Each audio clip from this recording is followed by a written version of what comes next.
Si vous repérez ces 5 signes du cancer du sein, consultez votre médecin.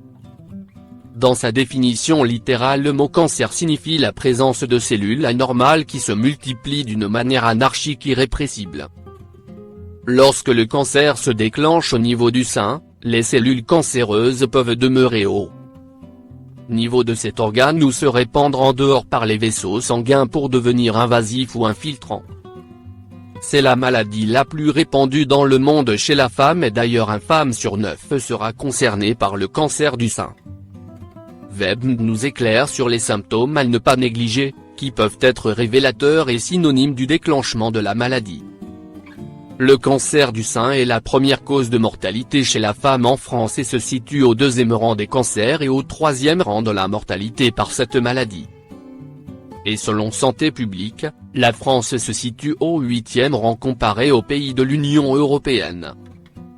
Cependant, lorsque cette maladie est dépistée d'une manière précoce, les chances de guérison sont plus importantes. Qu'est-ce que le cancer du sein invasif ? Tout d'abord, il est important de préciser que le cancer du sein non invasif se forme à l'intérieur des canaux de lactation du sein. Détecté précocement grâce à la mammographie, il peut être guéri rapidement mais sans traitement, il peut se disséminer et de se transformer en cancer invasif. À cet effet, il devient infiltrant et envahir les tissus qui se trouvent autour des canaux de lactation tout en restant à l'intérieur du sein. Toutefois, sans traitement, il peut se répandre à d'autres parties du corps en engendrant des métastases. Selon Webb, il existe 2 types de cancer du sein invasif.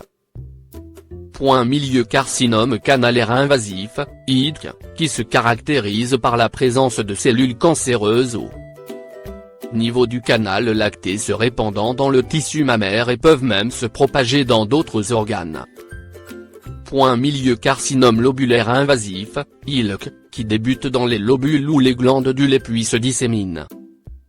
Avec l'ILC, les femmes éprouvent souvent un épaississement plutôt qu'une masse dans la poitrine. Signes et symptômes du cancer du sein invasif. Dans la plupart des cas, le cancer du sein ne présente pas de signes précurseurs mais lorsque ce dernier se développe, certains symptômes se manifesteront, tels une grosseur dans le sein ou dans les aisselles ou une masse qui pourrait revêtir la taille d'un pois. Une modification de la taille ou de la forme du sein et un durcissement du sein. Un écoulement de liquide au niveau du mamelon. Une rougeur sur la peau externe du sein ou du mamelon. Fatigue générale qui ne peut être atténuée par le sommeil ou par le repos. Les risques du cancer du sein. À partir d'un certain âge, les femmes ont plus de risque de contracter le cancer du sein. En effet, le plus souvent il survient après l'âge de 50 ans et après la ménopause.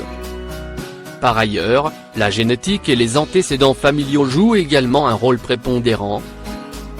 Sans oublier que l'exposition à des radiations ou à des produits chimiques peuvent également modifier les gènes. Enfin, l'obésité, la densité des seins ou encore le fait de ne pas avoir d'enfants sont tout autant de risques de développer un cancer du sein. Les moyens de prévention du cancer du sein. Selon Doctissimo, en faisant abstraction du facteur héréditaire et génétique, il existe des moyens de prévenir le cancer du sein. L'alimentation est la meilleure prévention des maladies cardiovasculaires mais aussi du cancer du sein. L'accumulation de graisse surtout au niveau du ventre après la ménopause, augmente le risque de développer cette maladie. L'activité physique est tout aussi importante.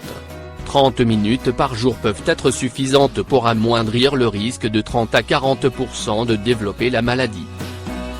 La diminution de la consommation d'alcool et des traitements hormonaux. Avoir son premier bébé à l'âge de 25 ans. Prolongation de l'allaitement jusqu'à 6 mois.